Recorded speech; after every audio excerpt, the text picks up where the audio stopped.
Pinaghalo-halo ko lang naman ang aking mga ginayat-gayat na mga gulay tulad ng patatas, carrots, sili, chili, and nilagyan ko rin siya ng malunggay, sibuyas at bawang. Ayawan ko ano ang kalalabasan.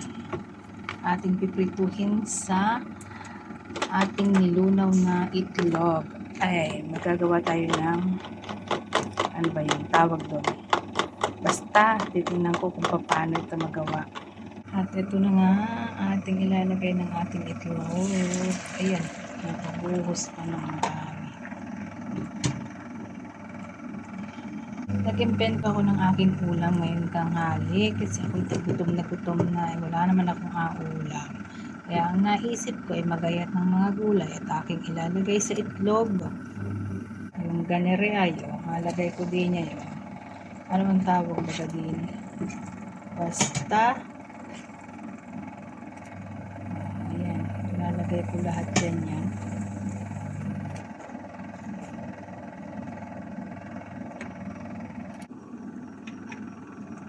Sunog na yata.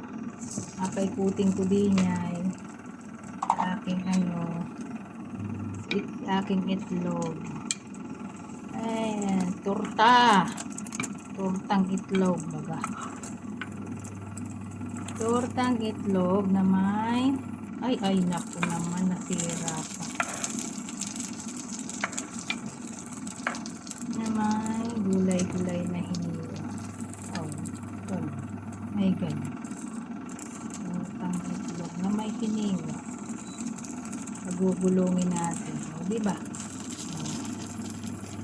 Baga.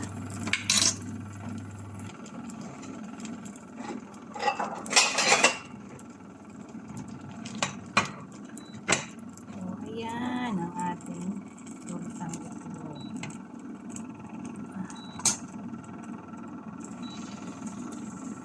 Oops!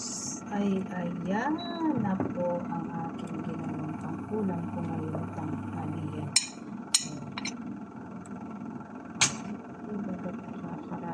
Ito yan na nga po ang aking nagawa. 2 peraso.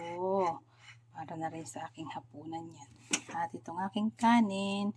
At i-spread natin siya ng kaunting ketchup. Ay, arya! Sarap neto. Diba? O, sige na. Kumain na at tanghali na. Dami ko pang gagawin. Bye-bye everyone. Salamat. Good day.